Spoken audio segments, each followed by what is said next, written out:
Good afternoon.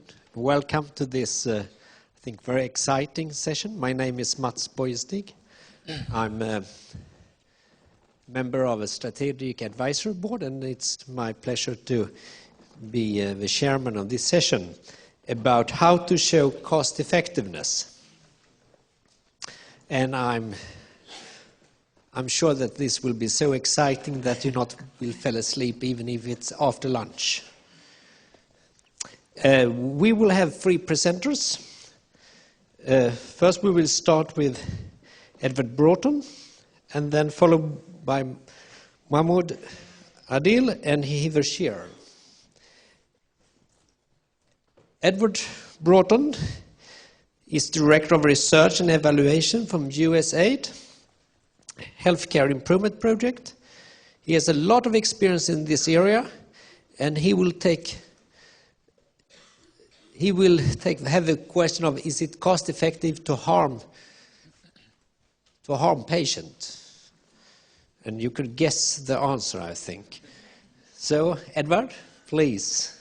Okay, thank you very much. I was going to call it, is it cost effective to kill patients, but I decided against this. And we're going to be talking about cost effectiveness, obviously, under the assumption that maybe some of you don't really know a lot about what cost effectiveness really is. But you all do know what cost effectiveness is. You all have made decisions to be here today. So you could have been doing a whole lot of other things. We're in Paris, of course, so you could have been at the Eiffel Tower, you could have been at the Louvre, you could have been in some kind of romantic rendezvous on the streets of Paris, or you could have been anywhere else, but you've chosen to be here. And you have chosen that based on your own cost-effectiveness analysis, and you've decided that this is the best way to spend the next hour and a half with us. And I am actually quite flattered that you've chosen that, and I hope I can live up to those standards. I mean, I don't know if I can compete with the Eiffel Tower, but we'll try. So we're just going to be talking about cost-effectiveness analysis and economic analysis in general, and what they are, the different kinds of economic analysis that exist. We're going to be talking about willingness to pay, and we're going to look at how to do a very simple cost-effectiveness analysis, and how to interpret the results and how to communicate them to those who might not know as much about economic analysis as we would like. So, what is economic analysis? Basically, it's the comparative analysis of two or more courses of action in terms of their costs and their consequences. So you have to be comparing two things. You can't just have a cost-effectiveness analysis of one thing. You can get its cost-effectiveness, but you can't do a cost-effectiveness analysis. There are lots of different types of economic analysis. One of these is the top one, which is cost minimization. This is what we do when we know that the two interventions that we're looking at have the same effect. So what we're doing is we're just looking to see which is the cheapest, basically. It's a very simple kind of analysis. And we would do that in, let's say, a circumstance where we're looking at, I don't know, maybe a measles vaccination program, where you can either have the measles vaccinations done in a hospital outpatients clinic, or you can have nurses come out to do it. And assuming that you get the same coverage in both types of interventions, what you would be doing then is just looking to see which is the cheapest, assuming that you want to find the cheapest.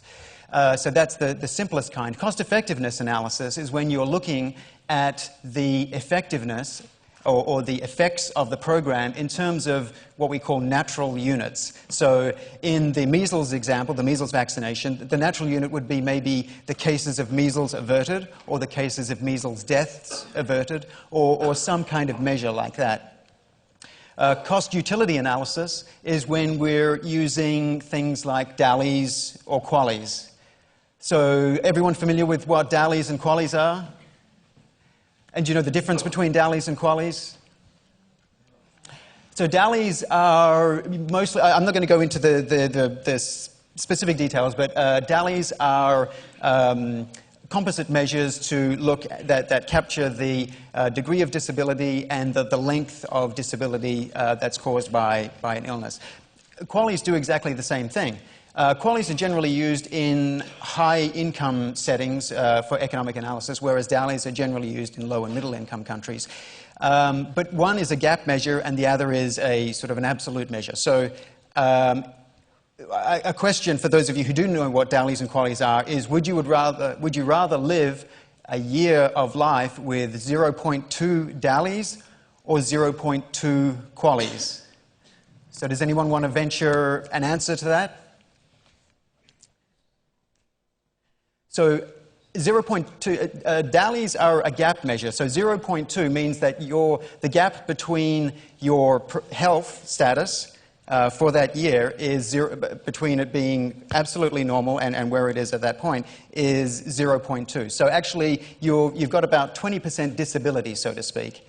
Whereas with QALYs, if you're at 0.2, it means you've got 0.8 amount of disability for that year. So it's better to have 0.2 DALYs than 0.2 QALYs. Cost-benefit analysis is when you are denominating or when you're converting the effectiveness of the program into dollars. So you're looking at the amount that you're spending on the program and you're looking at the effect of the program in terms of dollars. So that means in the healthcare setting, it means that you have to put a dollar value on those health outcomes. So a dollar value on a person's life, a dollar value on a measles case averted, etc. So we don't generally tend to do cost-benefit analysis in these kind of things because it's a little bit icky to kind of put values on lives, although we kind of do it all the time anyway. But we generally cost-benefit analysis aren't done so much. Okay, so cost-effectiveness, what is it? Cost-effectiveness, it's basically just the cost of something divided by its effects. But cost-effectiveness analysis is the cost-effectiveness of one intervention compared to a baseline or compared to a comparator. So usually we use as a baseline the business-as-usual scenario where there is no intervention. But we can also compare it to other interventions. So if you've got two kinds of different ways of doing quality improvement, you can compare the inputs, how much it costs to do that quality improvement intervention with the outputs, and you can compare those two and look at the differences and get an idea of which one is the most efficient out of those two. It also helps us to determine which is the biggest contribution to the cost effectiveness. So you can have a look at all of those inputs in cost and see which one is the one that's contributing most to the efficiency of the program or to its lack of efficiency. And so, when you're designing these programs, if you've implemented it in one hospital, for example, and you've done a cost-effectiveness analysis, you can identify which part of the program cost the most and had the most effect on the cost-effectiveness, and you can do something to change that, maybe to try to make the intervention more efficient when you implement it in another hospital. Also, it helps to determine whether the program is sustainable, and you can also use it to predict what's going to happen in the future. Before we talk about cost-effectiveness analysis, we need to talk about willingness to pay, and this is where I'm going to ask Mats to come up as a volunteer. And so the question is, to Mats, is that there is a medical condition that gives you 1 hour of pain, and that 1 hour of pain is equivalent to what I'm about to do to Mats. And I'm going to, there's no other consequences to this. Once that hour of pain is gone, there's no other side effects. There's no long-term disability caused by this, fortunately. And I'm going to ask him what his willingness to pay to have an intervention that would take this pain away, this 1 hour worth of pain. And so here it is. It's just a regular old paperclip. And it's going to go on the nail bed of the fifth finger. Okay. All right. So, Matt, would you be willing to spend 1 cent to get rid of this 1 hour of Absolutely. pain that you have now? Okay. What about 1 million euros? No. It's kind of like a game show. No. What about 10 cents? Absolutely. Okay. What about 100,000 euros? No. Okay. 1 euro? Yes, I will pay that. Okay, all right. What about 10,000? I'm from a part of Sweden that they call it's like Scotland. Okay, all right. Well, we'll have to make allowances for that. Would you pay 10,000? Absolutely not. Okay, 10? No. Okay. I go for a euro. A euro. Okay, yeah. a euro it is. So Mats is willing to only spend €1. So Mats is very frugal. And let's not make any broad generalizations about Swedes. But lest you think that Mats is just very stoic, because we know of the Swedes are famed for their stoicism. I'm going to give out some of these, and I would like you to put this on your finger as well. It has to go on the nail bed of your fifth finger. Have it on for a few seconds and think that if you had this pain for 1 hour, what you would be willing to pay to not have that pain. So I'll give that to you. This is US government property, because I'm working for a US government contractor, so I would like it back, otherwise I'll get audited and they'll wonder what I'm doing giving these things away. Okay. Okay, so you can just pass that around as you go, and it's something that's good to kind of keep you awake if you think that I'm droning on too much as well. Don't put it on your tongue either. I don't want to be sort of responsible for an outbreak of some kind of disease.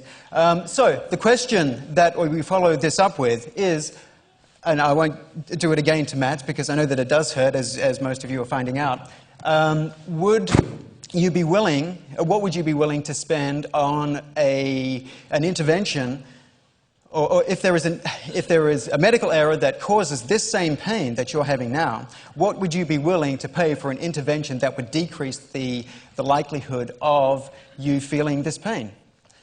And would it be any different? Well, the answer, I guess, is no. You would be actually willing to spend some money for quality improvement. Now, in the rest of the presentations that I've been to so far that have mentioned the word cost in their title, and that's kind of how I've chosen the seminars that I've actually attended, they've always talked about saving money, basically. So they want the costs of the intervention, when they've been measured, and in most cases they aren't, to be less than the money that they're saving. But really, with this kind of thing, you can see that you are actually willing to spend money to improve quality. So I don't think that quality improvement programs necessarily have to be cost-saving. Fortunately, a lot of them are, particularly in the developed country or the high-income setting case, in hospitals. It doesn't really cost that much to implement these programs and get a marginal improvement. But in developed countries, low and middle-income countries where I work, it certainly is. So now we're just going to do a very quick cost-effectiveness analysis. So let's say that there's a 50% chance of a medical error that will cause this 1 hour of pain that you're all experiencing with the paperclip. And there's an intervention that will decrease the probability that you will get this pain by 100%. So it's completely effective. Your super improvers and your improvement intervention will eliminate this error completely. And the cost of you having the pain, so if this error does occur and you do get this hour of pain, it'll cost about €20 because that's what we're just working under the assumption that that's what you're getting paid. So we're asking two questions. What is the cost effectiveness of the QI strategy? But we know that that's not really a very relevant question. What we really want to know is it cost effective? Okay, so the thing that we use with these kind of interventions and this kind of analysis is, well, it's what I use. People use different things, but this is generally the way that it's taught in most public health schools that I'm familiar with. We have a decision tree, and we're comparing two things. We've decided to compare the QI strategy with the business as usual situation.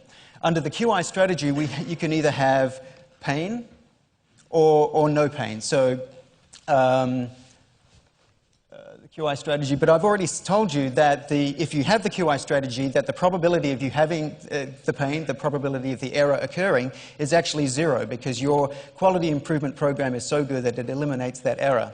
If we look down on the business as usual part of the tree, we can see that the probability of pain in that case is 0.5. So there's a 50% chance that an error will occur which will cause that 1 hour of pain.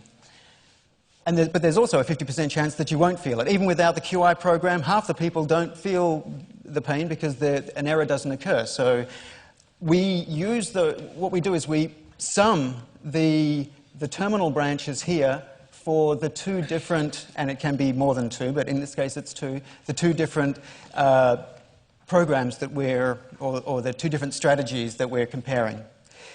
And if we put that into a table, we put the numbers in. I don't have a little pointer here, but you can see the 100 at the top. Does everyone know where that came from? That's the cost of the intervention. So the 100 plus 20, what is that?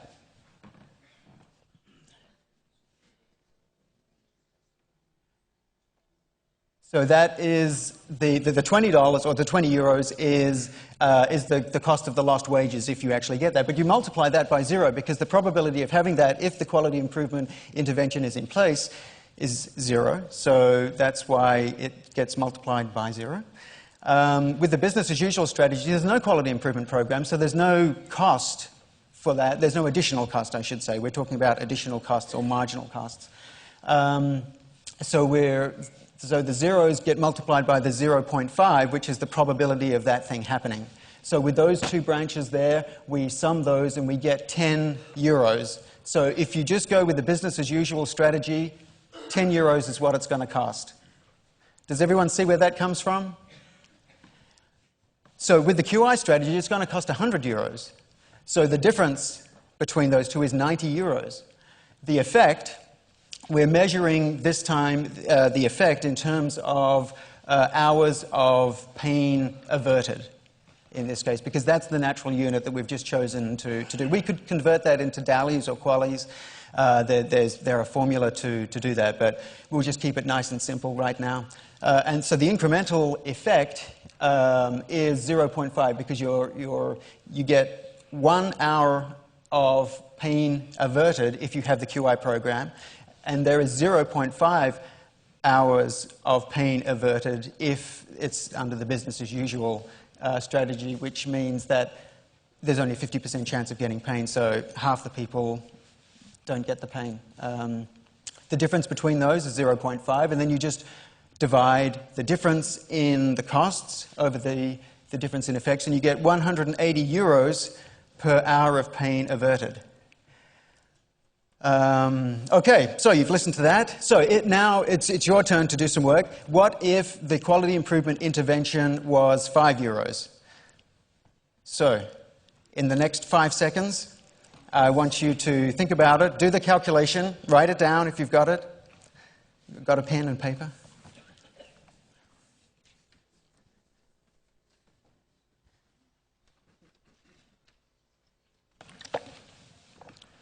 I'm assuming that you're very good at doing very quick calculations, so that's all the time that you get. And I won't ask anyone to call out the answer. But do you have an understanding, just based on what we've talked about so far, about what it would be?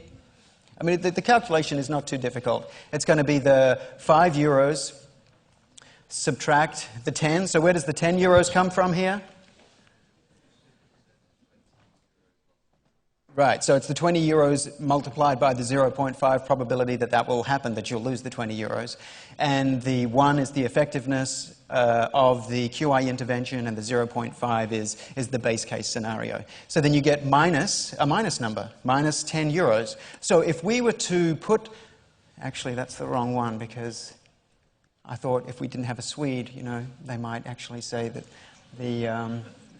the willingness to pay was a little bit higher, but this is the Swedish version of the diagram. So we have 180 euros at the top, and I should have marked that down there as 1 hour of pain relief. So this is called a cost effectiveness plane. And in the first situation, we have 180 euros for 1 hour of pain relief, but Mats was willing to pay €1. And so that's way less than the threshold. So Mats would have to put up with the pain. He wouldn't be willing to support this quality improvement intervention under this circumstance. Now, if it was only 5 euros to do the quality improvement intervention, then he would be. But actually, anyone would be, really, because what a result like this means is that, when you've got this pain on your finger, what I'm saying in this situation, when the dot is down there in the bottom right quadrant, is that I will give you in this case 10 euros, and I will take your pain away. So that's a pretty good deal, right? I mean, no one would say, you know, I don't want to do that unless they're masochistic or something. So, you know, whenever the dot falls in that bottom right corner, the intervention would be supported. The intervention, you should do the intervention. Even if you have to borrow money to do it because you can't afford it, you should do it because you're saving money and you're improving health at the same time.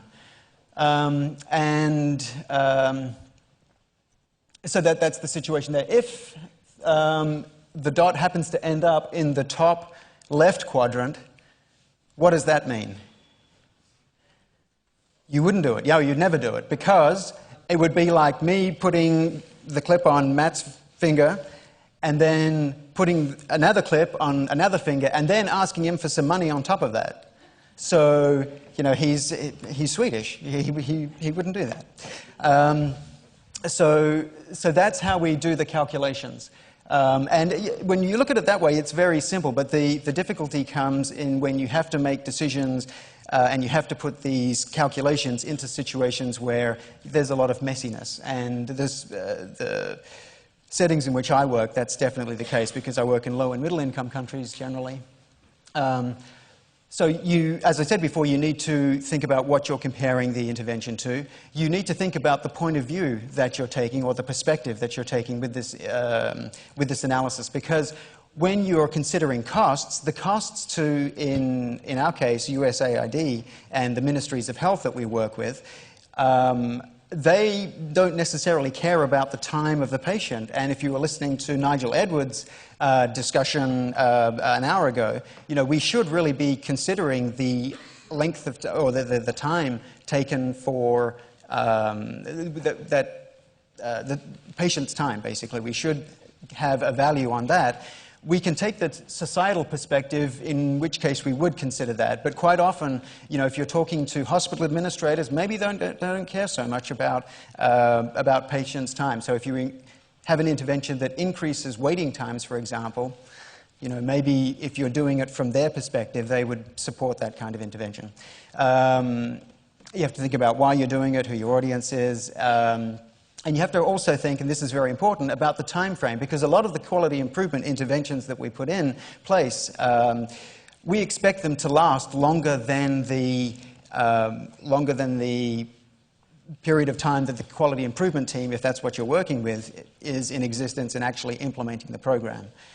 So we might want to just consider it for, well, we could consider it for any sort of length of time, but when you're reporting your results, you should always state the time frame that you're considering, because if a quality improvement intervention is sustainable over a long period of time without further intervention, then obviously it's going to look more and more efficient the more you look out into the future. Okay, so when you're considering the costs of the intervention, this is something that really I don't see discussed very much at all in this conference and in last year's conference and in the National Forum in Florida. They never seem to talk very much about how much the quality improvement intervention itself costs. So, but you know, if you're doing a proper cost effectiveness analysis, you really must consider all of these things. So in the low and middle income settings in which I work, we often have to bring in consultants, well, like me and like my colleagues, and that costs a fortune to, you know, fly somebody out from Washington to Niger, where we do a lot of work, and pay for a hotel and all those kind of things. We should actually include all of those costs in the cost of the intervention, because, you know, it's necessary for us to be there, because in many of these settings, they don't have the capacity to do the kind of work that will improve the quality of health. We also have to think about the time of the managers and the time of the, in our case, we often work with ministries of health and Ministry of Health officials. So we have to consider their time as well. We have to consider the time of the quality improvement team. So if they weren't working on your quality improvement project, they would be doing something else, and quite often they're clinicians, so they would actually be treating patients. So you're taking away patient treatment time, and, you know, in places like Uganda, you know, they're overrun with patients. You know, they might see hundreds of patients a day. We're not talking about 10 or 20 or 30 patients. We're talking about 200 or 300. So we're taking away time that they would be seeing patients. So we better make sure that we include that time, because there's a huge opportunity cost to doing these kind of interventions. The time of clinicians, as I said, the job aids, and the additional supplies as well. So if we're thinking about any kind of quality improvement, let's say it's hand washing.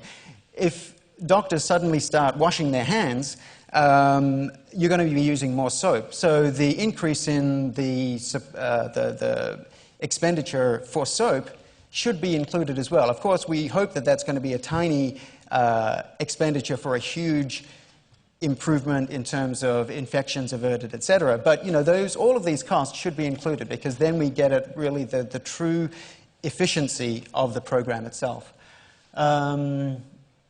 The consequences, that gets talked about over and over again in all of these places, so I'm not going to really go through that.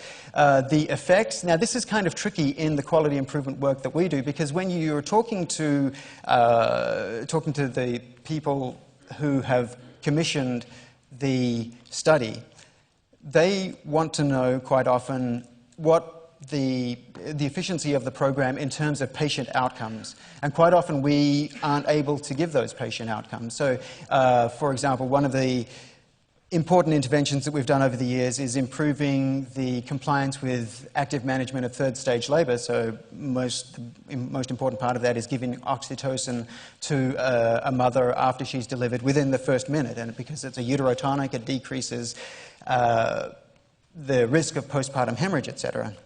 So we can denominate the cost effectiveness in terms of the number of women, or the increase in the number of women treated to compliance with Amstel. But if you say that to somebody, oh, this program cost $20 per additional woman treated to compliance with Amstel, I mean, whoever commissioned the study, their eyes are just going to glaze over, and they want to know how many women's lives are saved for a certain amount of money, or how many cases of postpartum hemorrhage. So this is a real difficulty. We really, with the time frame that we're looking at, and often with the numbers that we're dealing with, we're not seeing a lot of those outcomes. Hopefully the maternal mortality rate, or even though it's ridiculously high in Niger, it's still in the hospital in which we were working. We only saw a couple of cases of it happening. So, sometimes we have to model these effects. But I think it's very important that we do have solid clinical patient-based outcomes with which to denominate the cost-effectiveness results. And the probabilities, that's just the change in the probability of the bad event happening. So in the Niger case, it would be the change in the probability of postpartum hemorrhage that occurs because of the improvement intervention. And all of those should sum to 1. Okay, so I'm just going to very quickly talk about an intervention that was done in Nicaragua. It was only done in one hospital in Managua. It was just, the same kind of bundle that is used in many hospitals in high-income settings. And basically, the staff of the Healthcare Improvement Project went to the hospitals. They trained they coached the clinical staff on how to implement the bundles. They changed a whole series of hospital procedures so that this would take hold and it would be sustained over a period of time. And they worked on a common set of evidence-based care practices, etc. This is the team that did the implementation. Doctors Nunez, Lopez, and Gomez. We only hire people, physicians whose names rhyme, because it helps when we're helps us when we're making limericks about them. So these are the guys who did all of the work. We did it for the cost effectiveness analysis was done from the perspective of the Ministerio de Salud. And the USA Healthcare Improvement Project that did the funding. So in this case, we didn't really consider the change in what do you call them? The mothers and the care providers for the children, because there was a difference. If a child is in hospital for a different length of time, the the amount of time that the mother has to look after the child is different. So if we were taking the societal perspective, we would have actually included that. But in this case, we didn't, because we were just taking a narrower perspective. We looked at just 1 year, even though we expect the the intervention itself to improve quality for even longer than that. And we got the data from the case cohort study that we did as part of this overall study. And we denominated the effectiveness of the program in deaths averted and hospital days, so there was a difference in the lengths of stay after we implemented the program, and cases of ventilator-associated pneumonia averted. So the costs, it was the cost of the intervention, so we just had to look at our accounting records because USAID keeps us on a very tight leash, and so we have to account for every penny that we spend, including those little clips, so I want them back. The effectiveness, as I've said before, we used some process measures, but mostly we looked at VAP cases averted and deaths averted, and also I translated those into QALYs and into DALYs in this case.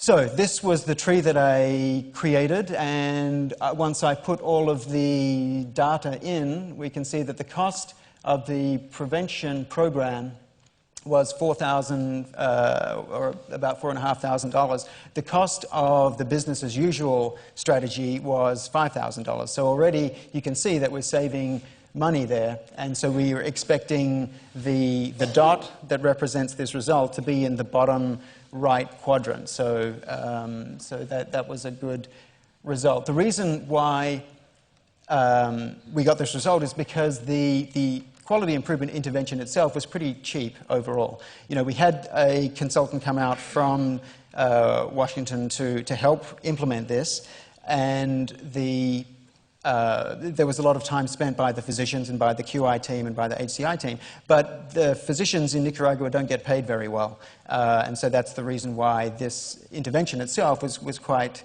inexpensive when we looked at it from that perspective.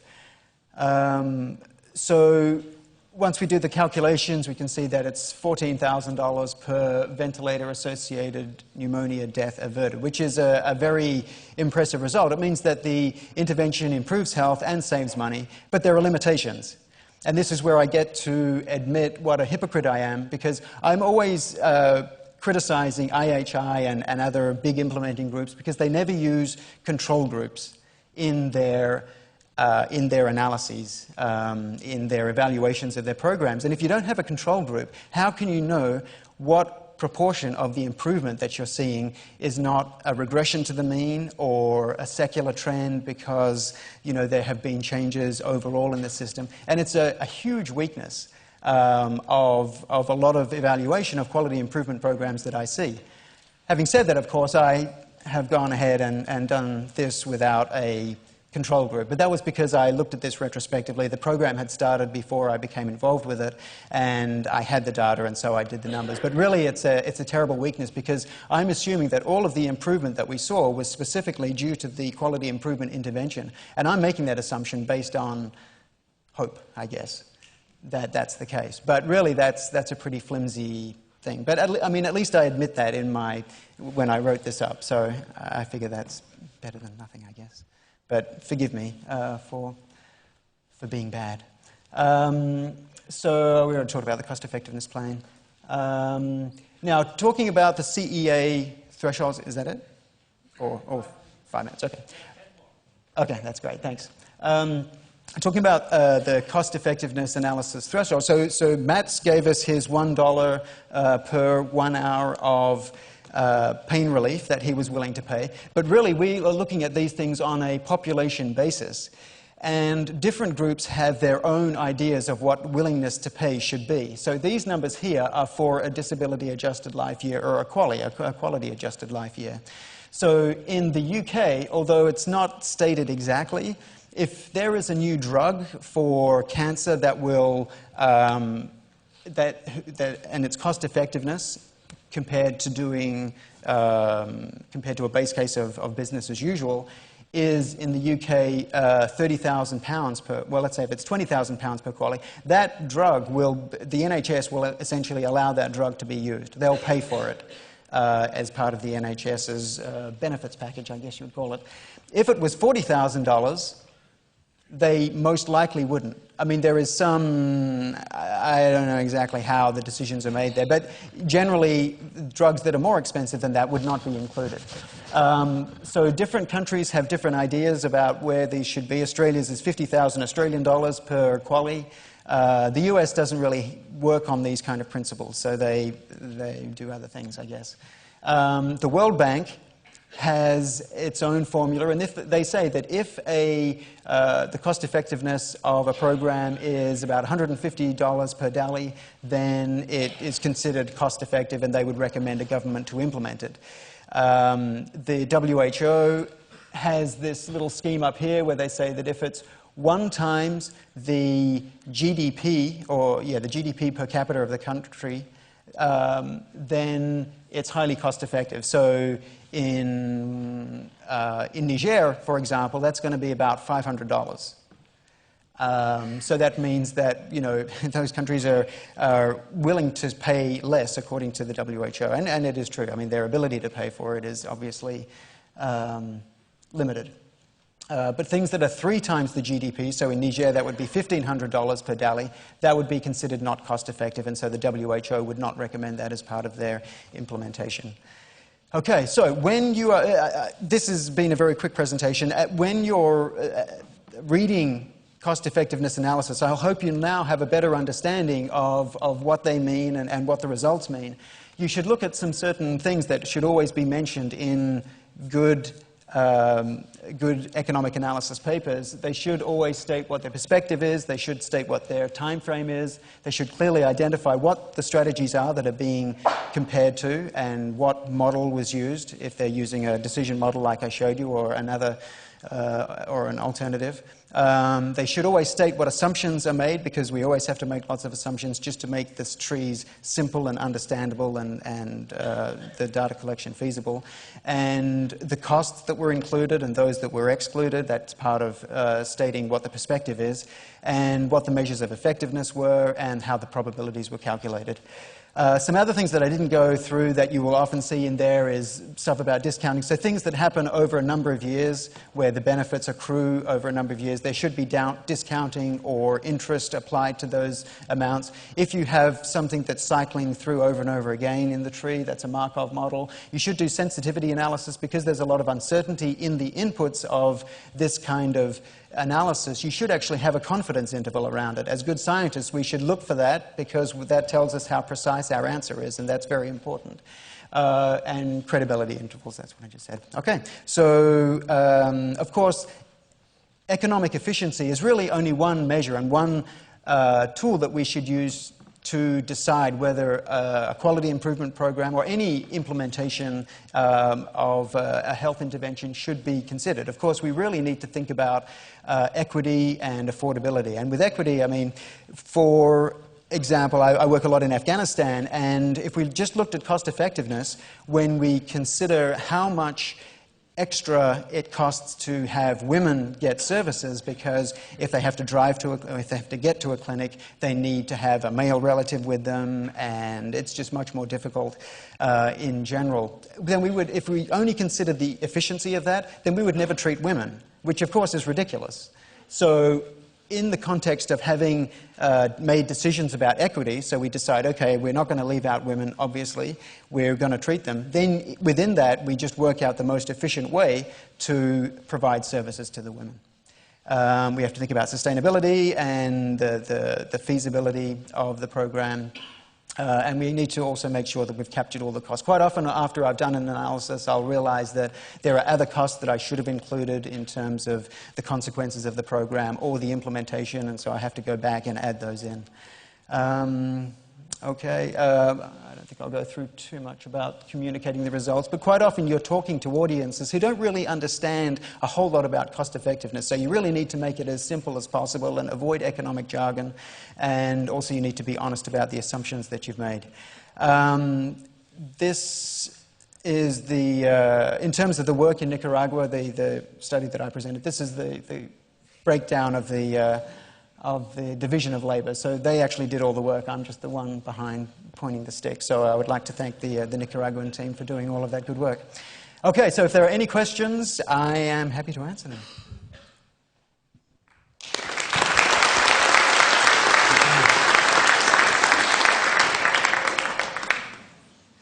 Please, if there are some questions. And then walk to the microphones if you could do.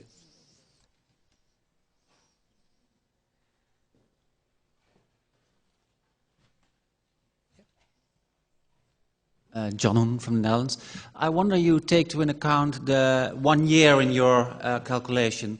And I think the time period can be very important, and it seems very arbitrary.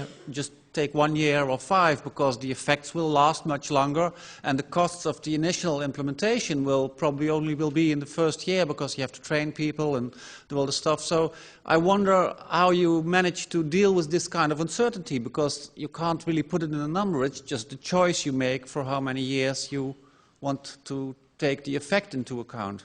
Yeah, definitely. And in this case, it was kind of arbitrary. What we would really like to see is what happens with the effectiveness of the program over time. So if a QI team implements something in a place and it takes 3 months for the implementation, what we would really like to do is be able to go back a year later or 2 years later to see if there was any attenuation of the effect of that, and then we could put that into the calculation. But you're totally right. It's arbitrary in this case. And actually what I did there to present to the Ministry of Health in Nicaragua was I said, okay, and if we looked at what happened in 2 years' time, this would be the cost effectiveness, and if we looked at it in 3 years' time, this would be.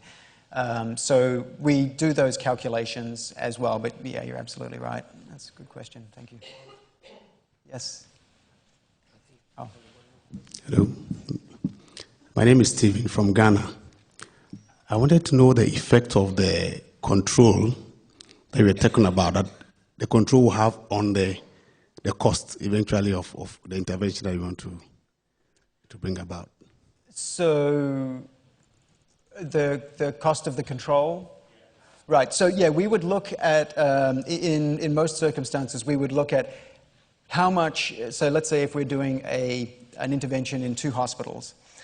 In the intervention hospital, we would look at how much the cost to treat a person is.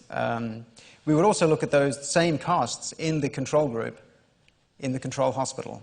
And we would compare those, because as the implementation of the intervention is going ahead, we would expect to see some change in the costs in the intervention group. In the control group, there might also be some changes in costs, because maybe the price of drugs is going up, maybe the practice in that hospital is changing slightly, even though they aren't part of any implementation of any program. So that's why it's always good to have a control group. So we definitely include all of the same costs. The only thing that's missing is the cost of the intervention program itself, because obviously the intervention program isn't happening there. But we're definitely looking at all of the costs that are occurring in the control group when we have them, in terms of how much it costs to treat a patient. Yes. Bernard E. Wigman, United States. This strikes me as quite a logical way to rationalize resources in the context of limited resources, which we all have, including in the United States. But in the United States, it doesn't seem to be very politically acceptable to use this kind of methodology. You're probably familiar with the Oregon plan and some of the recent legislation that has said no, you can't consider cost. And yeah. So I'm just curious to what extent this kind of analysis is politically acceptable and actually used as a policy tool effectively in other places. Yeah, so, and thanks for the question. That's good. In most of Europe, they do use this. So they use this for deciding which drugs go on the formulary, which devices are used, which surgeries will be acceptable. In the US, it's actually written into the Medicare law that you are not allowed to use cost-effectiveness analysis to determine what things are used and what's not. And that's one of the reasons why we're spending, 15% of the GDP on healthcare there. And there really needs to be this rationalization. So it's not accepted there. But I think over time it will be. because it's just a necessity. Yeah, it's a necessity. In the other countries in which we work, it definitely is, and they really look at this. You know, in some cases, you know, there's the equity issue as well, which plays into it. And quite often in some of these situations, you know, the Minister of Health or the Deputy Minister of Health has certain favorite projects that they want implemented, and so, you know, maybe it's not as cost effective, but hey, they want to do it, so it gets done. But in most places, they really, in most of the low-income countries that we work, they do look at cost effectiveness, and certainly USA does. They're very interested in it. They haven't been measuring it up until now, but now that they are, you know, they're very interested. Thank you, Edward. Okay, I'm telling the truth now afterwards, and I still know it's pains in the finger. I would have paid 10 euros. Okay. But since I have another possibility, and that is to change the presenters, I use that instead. So thank you very much. We give her a big applause. Thank you.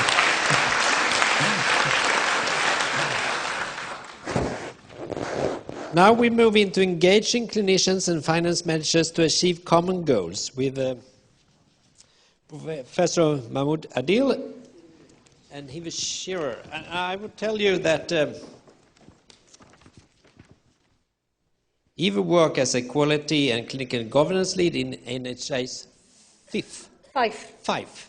Uh-huh. Yes, probably something. Very glad that you're here. And if I understand it right, that Mahmood, you have a task to be advisor of the Department of Health with the remit to develop effective engagements by clinicians to save 10 billion pounds. It's 20 billion. Okay. So now when we know how to calculate it, we are glad that you will present how to do it. Thank you, Matt. Good afternoon, everyone. We're really pleased to be here and for so many of you to be here for our session. I'm Heather. I work as Quality and Clinical Governance Lead in NHS Fife, and Matt's comments earlier about Scots and their money is making me reflect on why I'm interested in this topic as a Scot. But actually the work that we're talking about is work that I was involved with when I was a fellow with the NHS Institute for Innovation and Improvement in England. Good afternoon and welcome. I'm Mahmood Adil. I'm National Quality and Efficiency Advisor at the Department of Health, as Matt said. And today I'm very keen to share with you my first-hand experience of developing clinical and finance engagement. And this work was done when I was also a fellow at the Institute on the back of the business case for quality and safety for hospital faults. So Heather and I have agreed that we will use hospital faults as an example to demonstrate what we are going to talk about, so it will make things tangible. And then we felt, and we are very keen, that you should get the best quality outcomes from this 45 minutes, or can I say the best return on investment of your 45 minutes from this session. And these are the two key objectives we are keen you should achieve by the end of this session. And the emphasis is on that it should be pragmatic, that you should be able to develop a pragmatic approach to develop clinical and finance engagement. And the second one is that you should be able to identify the ways to bring the cost and clinical data together and then change into a knowledge which could improve quality and decrease cost. Thanks, Mahmood. So Mahmood and I have been involved in a number of different projects over the last few years. Falls, as Mahmood's mentioned, surgical site infections, pressure ulcers. And what we decided to do was to sit down and consider what was our common learning from these different projects. And what we've come up with is what we're suggesting is a very pragmatic approach to how to get started in this agenda.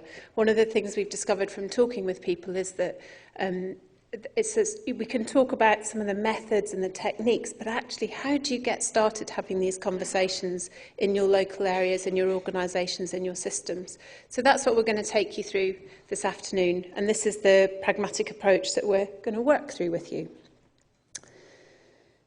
We've developed this pragmatic approach based on some of our observations that the challenges in this work are kind of in three areas. So there's human challenges. I did a piece of work surveying both managers, finance managers, and physicians and other clinical professionals about their interest in connecting the business case for quality. And it was really interesting because I got so many varied responses. I had doctors saying, yes, this is really important. I also had doctors saying it's completely unethical to bring together cost and quality. We're really uncomfortable. And I had managers with the same opinions. So there's clearly something big around the human involvement in this work. Technical challenges, which we'll talk through some of the ways that you can tackle the data and use the data that you already have. And then cultural issues. How do you get some leverage and organisational buy-in to your effort to bring these two topics together? So, the first step, identifying your partners. We've found that this is crucial in getting your work off the ground. You guys will know there's tons of stakeholder mapping approaches out there. We're not saying there's any one particular approach that you should use, but we'd suggest when you're thinking about how do you combine cost and quality, that you do use an approach that you're familiar with, or that one that you want to try to identify who are the key people within your system or within your organisation. That may lead you to something that we're calling a new multidisciplinary team, which might look something like this. If I think about an example of a piece of work I did in surgical site infections, we had a medical leader as part of our team. We had a nurse leader who was also the clinical process expert. So she was the person that knew this particular patient group really well and could help us understand what was going on for these groups and what was happening for them. The director of finance was involved at a sponsorship level, but we also had more detailed accountant, business manager type roles who actually knew the numbers and could crunch some of the numbers. And we engaged with people who could help us connect the data and do the data analysis. And for us, that was a student on this project. Different piece of work I did was across a system. We had a nurse leader from an acute hospital. We had also got a nurse leader from a purchasing body involved. And you go on. So the team members and their roles and functions may be different, but we established these multidisciplinary teams to bring together clinicians and people interested in finance. So having got your team together, you need to figure out how you're going to talk to each other.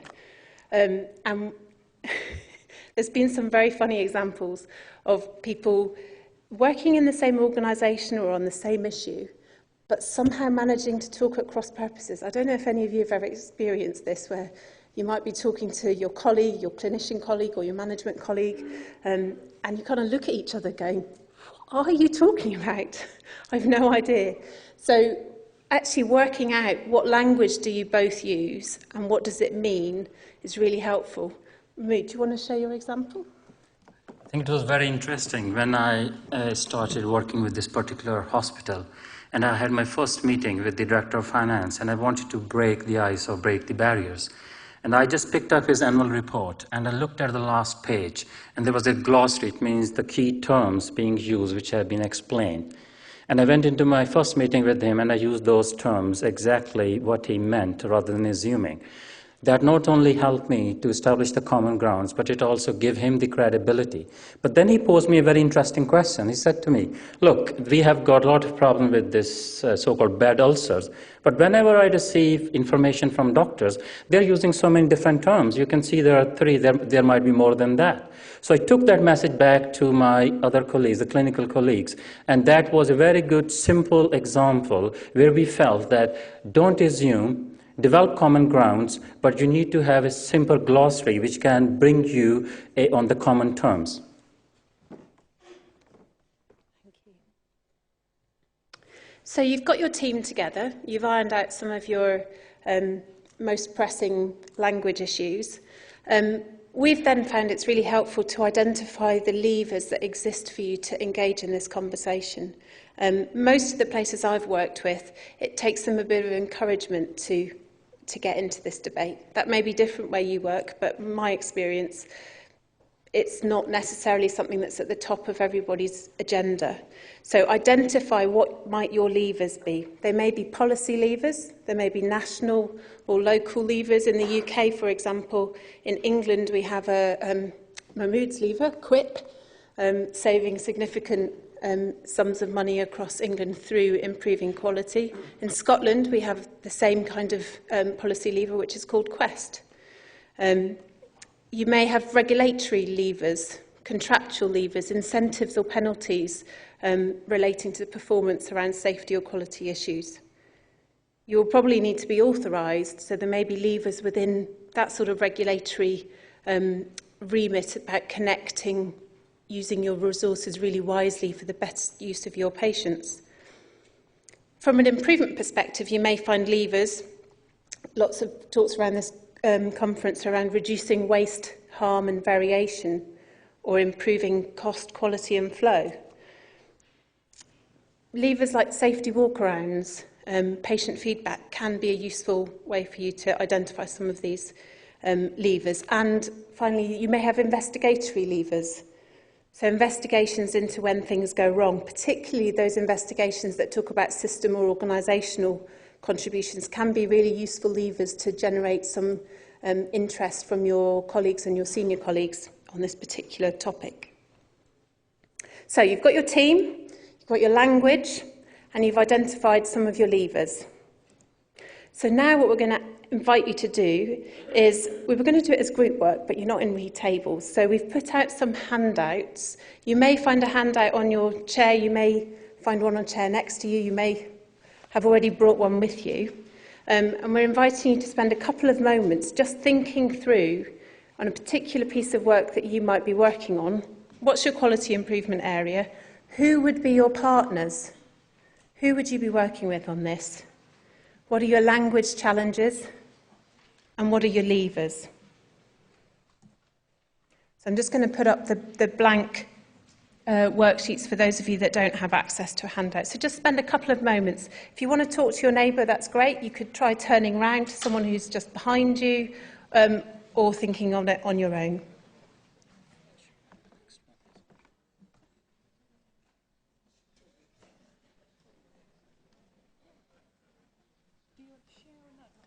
It's okay. Okay, but we have to switch to English. Oh, no, you know. Yeah, it's easier first. Okay. Okay. You get more done.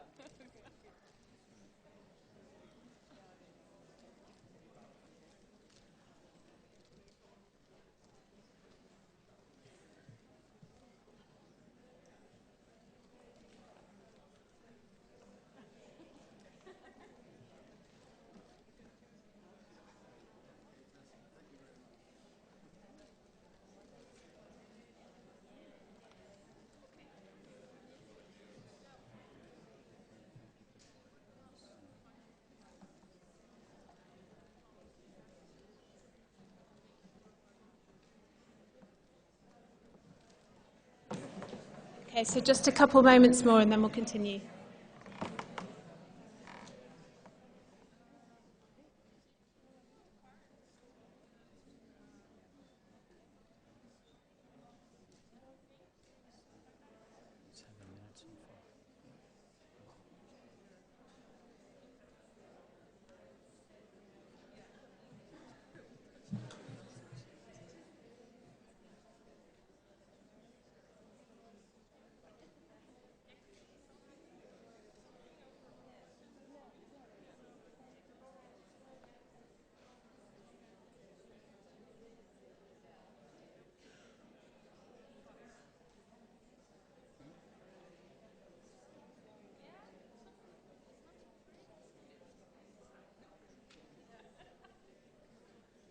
In spite of the handicap of the layout, you could see the people. Again, I think we need to think about the introvert, extrovert people sometimes.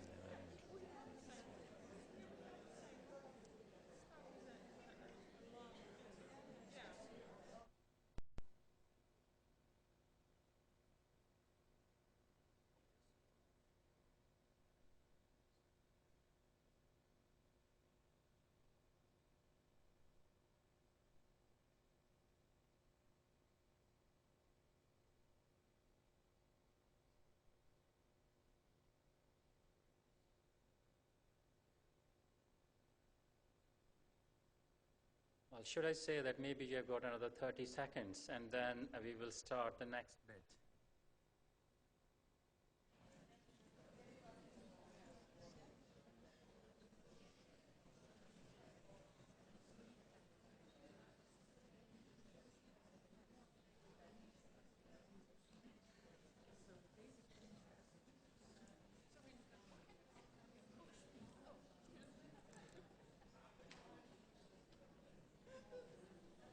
So I'm sure you have some interesting discussion or thoughts based on that systematic framework we try to develop.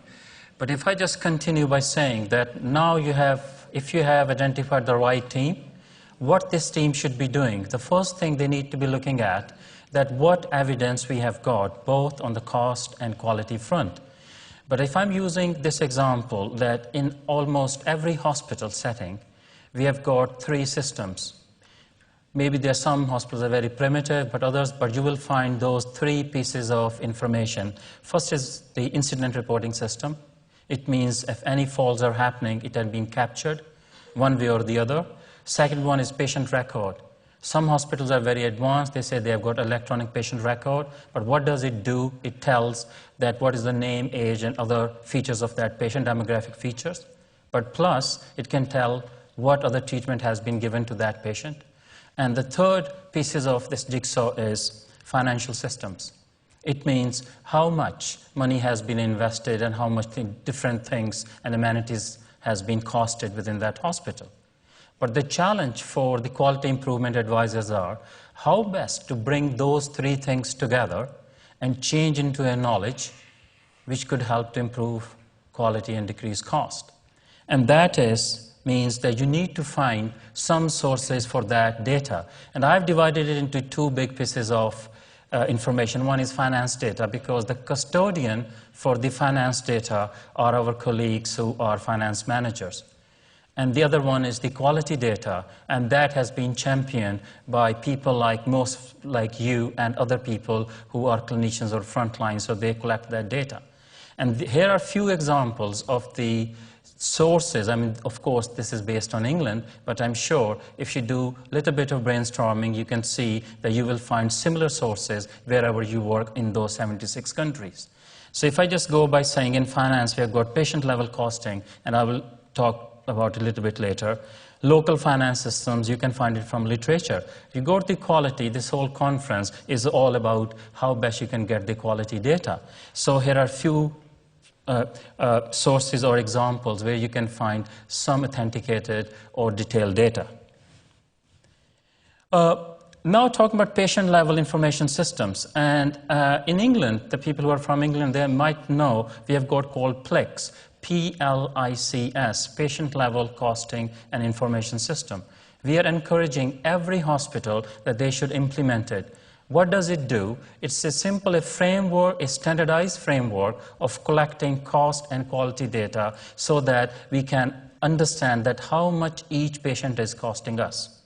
It is very, I think as said, is computerized. It can collect information in a standardized way, and it can act as a common ground because the clinician has to put the data on the process outcomes, and the finance colleagues need to put the information in relation to all those pound or euro signs.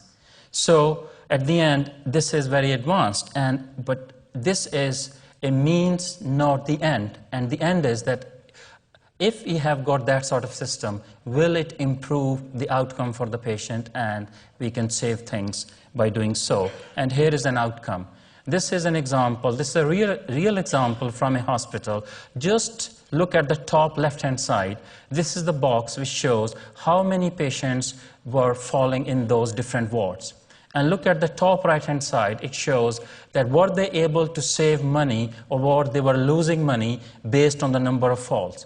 Let me tell you that I still vividly remember the glowing faces of those nurses who were telling me every week or every month, Mahmood, we have not only saved so many falls, but we were able to see that how much money we are saving, which could help us to save more lives. So I think this is the knowledge we are trying to achieve, or we are very keen that our system should be able to help us to achieve. So this dashboard is a real example where you can bring clinical and cost data together with help of those colleagues. But on the other side, Heather might have a different example. So many of the teams I've worked with, is the mic still on? No. Hello? Oh, yeah. So many of the teams that I've worked with haven't had the benefit of that sort of system that Mahmood's just described, which brings together in a complex but beautiful way the data from finance and quality. Many of the teams that I've worked with have had to pull together pieces of information from some finance databases, some audit databases, some incident databases, and often match from patient identification numbers across those on a small scale to get a sense of the cost, the relationship that we're talking about. So it may well be that if you're going to do some of this work, you will find that you don't have that sort of system that's all together, but you can find most places that I've worked have got the information somewhere. It's just in different pockets. It might be in the bowels of the hospital somewhere. It might be in a clerk's office. But by engaging with those people, you can pull out some incredibly useful data and also some really useful assumptions where you don't have data. One of the great stories that a finance colleague gave me was, don't ever do the finance numbers yourself. I won't believe them. So involve me at an early stage, talk to me about what you're doing, and I, as the accountable finance person within this department, within this service, within this unit, within this system, wherever they're working, will work with you to identify what the costs are here in a way that I recognise and I trust. I've seen lots of people who've done their own calculations and presented them to finance and ended up having a row with finance about whose numbers are right. So try and avoid that by engaging with them. And remember that you can have good enough assumptions, so your data doesn't have to be perfect, just good enough. And then, as I said, this engagement needs to develop a business case for safety. It means that we need to understand that how much that harm is costing. And this is a checklist which was developed with help of the clinical and finance colleagues' engagement. And it's just quite a busy slide, but as I said, everything is on the web, you can download it. But if I just give you one example, that we were able to show that the direct cost, for example, if you have got a high number of falls, that you tend to get more nursing staff to deal with the workload. And so that is a very good example where you can see that if you don't have that engagement, you don't have that focus on that particular piece of information, you might not be able to achieve your goals, that is to improve quality and decrease cost. So if this is the cost of harm, then you need to understand the cost of intervention. It's very interesting that the Health Foundation did a very good study a couple of years ago, and they commissioned this piece of work to figure it out that how many improvement programs around the globe have got the cost of interventions incorporated. And you might be surprised. How many? Less than 15. That's published literature, only less than 15 studies, they were able to show that how much they have invested in to deal with that problem. People are, I think, traditionally very keen to tell how big is the problem, how much it is costing us, but they don't look at how much it would cost you when you intervene. So in this particular case, we were able to look at both ends, we were able to quantify it, and you can see the result, and this is the real result, that they looked at that particular hospital. They had almost 1,300 falls every year, and that's equated to 7 falls per 1,000 bed days, and that costed them £200,000 every year, and then their intervention was less than £20,000, and the saving was £120,000 if you decrease to 50%. And I'm very glad to say that within 18 months they were able to do it, and that's again a world record because they were so motivated because we had the right people around the table. And then Heather, the work she did, and then she produced these results where the issue was that it was a bed ulcers, pressure ulcers, and the cost was 2.1 million. But again, as she explained, it was a very disparate system. So they came up that they would be able to achieve £500,000, but they were not able to show that how much the cost of intervention. So moving on, here is another small exercise for you. And as you have done it before, it is on the same piece of paper, but I have produced it over here. So what you need to be doing, there are two questions in everyone's mind when we talk about cost and quality. The information I need and how can I get it? So we have already done, or basically filled up for you, the size of problem. You can get it from the incident system, and then the standard unit, cost to the health economy, and cost of intervention. Think about the problem you have got on your plate and how best you can answer those questions. So another 4 or 5 minutes.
Just another moment.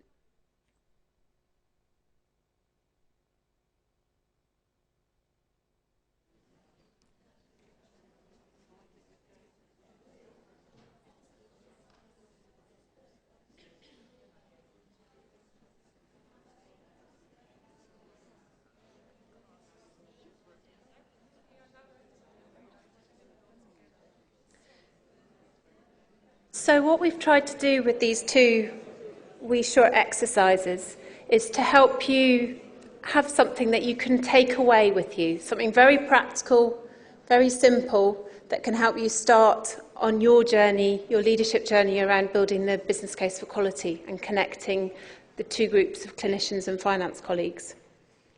So that's why we designed those two pieces of work so that you could really get some very practical first steps.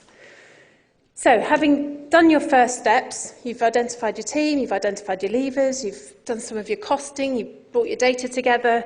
Of course, as QI colleagues in the room, you will need to do your intervention or your improvement. The rest of the conference is about how to do this, so we weren't going to talk about this in particular. But this slide represents using small tests of change, accelerating those till you grow your beautiful trees from your small tests of change. The other important point around releasing the cost is that often you will find, whilst you can identify theoretical costs at the small end of the scale, in order to really deliver some of those costs and actually make those into costs you can take out of the system, you may well have to have got to quite considerable levels of scale in your improvement. If, for example, your efficiencies are based on reducing the number of beds as an association with a reduction in length of stay. So we're not saying this is easy, it's difficult work, but by getting to that level of scale, you ought to be able to then have the conversations about closing a bay or a ward to generate some of those actual savings. So, back to those challenges, now to your leadership role.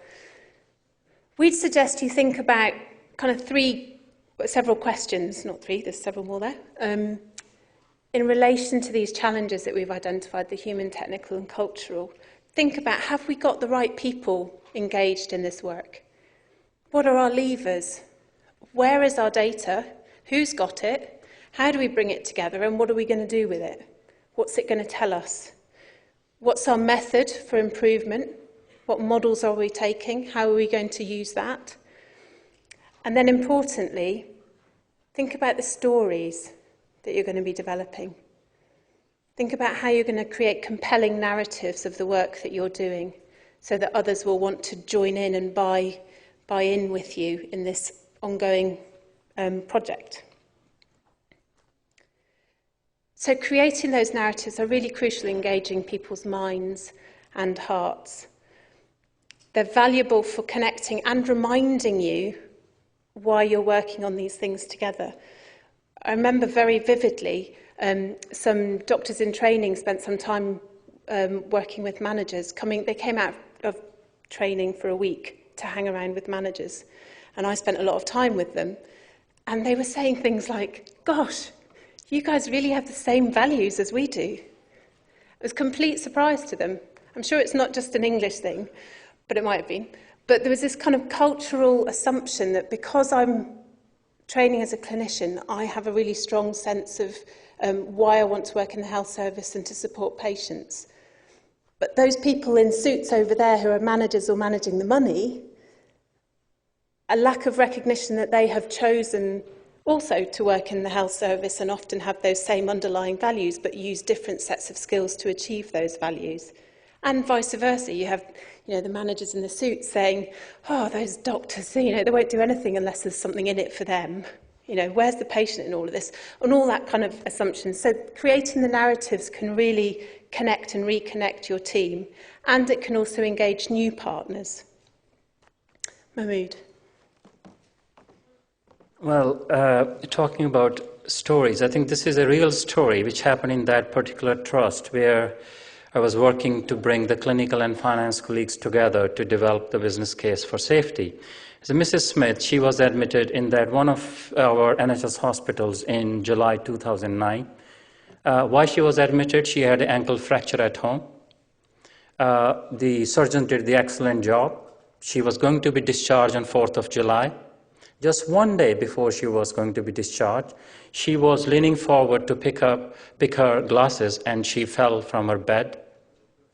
Imagine, end up with a neck of femur fracture. So she came out with one fracture and now going back with two fractures. Again, the surgeon did their best and she stayed another 14 days in that hospital. The fracture was done well and she was discharged on 19th of July. Now look at the impact. The impact on the finance and that trust lost £7,000 because it's never event. They were not paid for that fracture. Look at the impact on the patient. If we all are geared up to meet the need of our patients, that lady, when I asked her, she said she missed the birthday of her son or grandson as well. So that was very touching story for both for clinical and finance people. And by the way, this is not one story. This story does repeat every year, 285,000. That's the number of falls we get in our NHS hospital. And I mean, not everyone end up with fracture, but a lot of them, almost 1,400 did, and unfortunately, 83 patients died. So this is a very strong narrative for our clinical and finance colleagues to think together that how best we can work to deal with that challenge. But this is not a challenge over there in England. You go back home wherever you are trying to improve things, and you will find a lot of Mr. and Mrs. Smiths. But the question is what you can do to deal with that. We have already laid down a few things which I'm very sure will help you to move things forward, establish common ground. You can get and use the right data. You can create stories like this, and then if everything works and with your leadership, you can improve quality and decrease cost. But by doing so, either you can have some of your own tools, or you can use few of those we have already developed. And these are those tools. So whatever we talked so far, you can download it because that is in much more details that how best you can use those principles. And I think there are, yes, there are website addresses. If you can get it, fine. Otherwise, please do email us, and we will be delighted to send it to you. To sum it up, if I have to say that you have got a stepwise approach in order to deal with this challenge on quality, the first step should be that you need to expand common grounds. Second step should be cost and quality data. And third one is that you need to be using all the best levers in hand and then thinking that can you be part of one of the showcase examples. But the key and the most important thing is your leadership. And that's the reason I put the word effective and visible engagement. It is not the engagement between the clinical and finance. It is your visible leadership to engage with the whole community and with the whole system. And the way I define leadership is it is an art to achieve more than the science of management says is possible. So what we talked was mostly about management. The key difference you can make at this point in time when we say that these are the tough times and need to find the solutions, and you can become the part of this solution, is by showing your visible leadership. Thank you.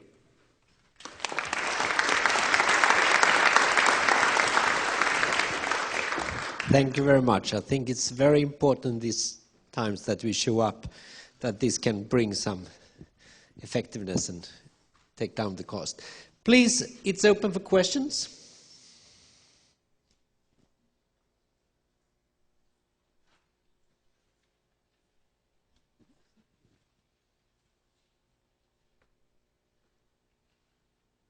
Please use the microphone. Hi there, just a quick question. Maybe because I'm not particularly familiar with all of this sort of stuff, but in terms of, I guess, trying to cost out things and cost of illness and all of those, sometimes in health it's not very causal. So for example, falls are due to medications, could be due to multiple factors. And the cost of length of stay increase and all of those are often speculative. So when you come to calculate these costs, are there any guidance in terms of how you would try to make it more realistic or believable by the people who will use the data?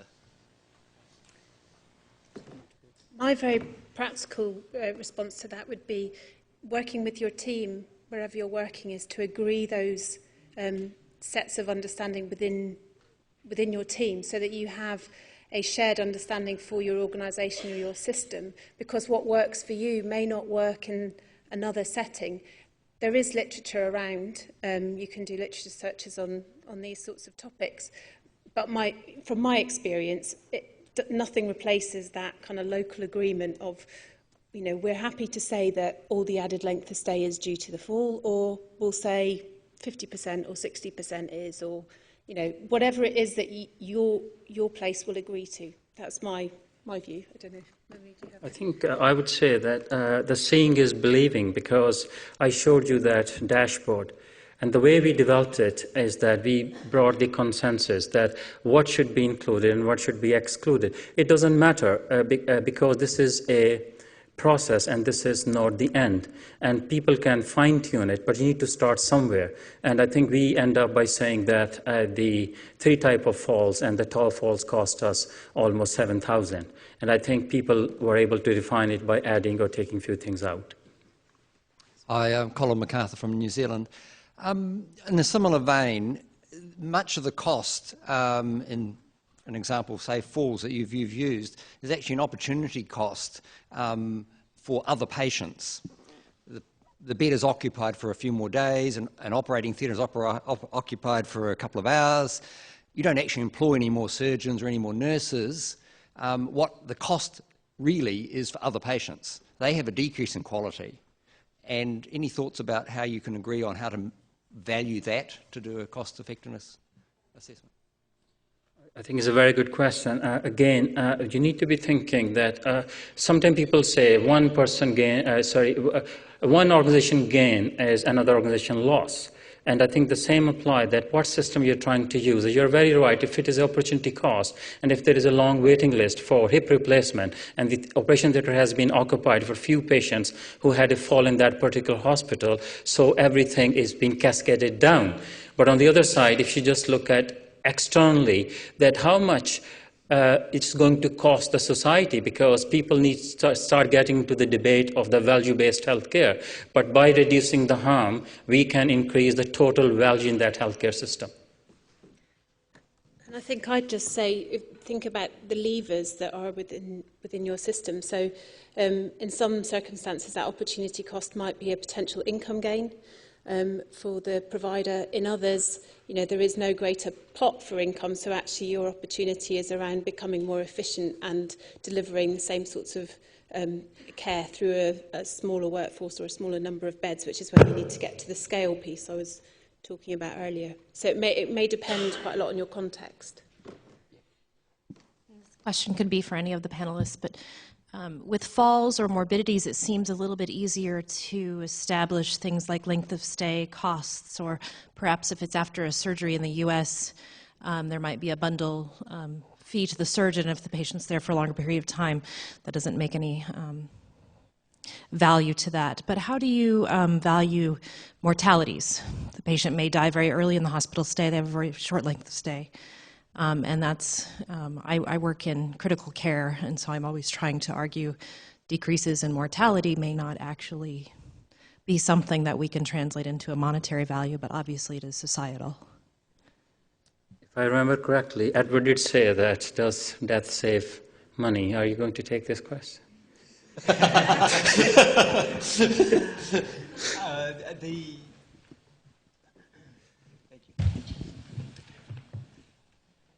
The mortality is really part of the effect, so it's not really part of the cost equation. So if I understood the question correctly, we don't really put a value on a monetary value that way, unless we were doing a cost-benefit analysis. So I think, we're looking at the expenditure and seeing what effect that has on mortality, and we just look at that at the mortality as the end result, as the effectiveness part. May I put up the question that I think this health minister is asking also? How to grab those money and take them away from that department, in fall, for instance? Because I think that is the tricky part, that we can do this calculation showing up that we are doing the savings. And my friend from New Zealand, I think that's the same question. How to really get those money back so we can decide to invest them in another place? Mats, I can just explain, based on the English healthcare system, we are moving into service line management. It means that if hospital has got 4 services like orthopedic, elderly, and every service has got its own budget, and they have to deliver services or meet the need of the population or the business which is expected. So if you have got a fall, which is because of your fault, you're not going to get paid. So you're already penalized, and you've been asked that, well, £7,000 is out, I think, in the drain. So that is one way of dealing with this thing. But taking money away, I think this might be a little bit far-fetching at this point in time. So, some more questions? And I think we thank all of you for a very interesting afternoon. Thank you. Now it's coffee time.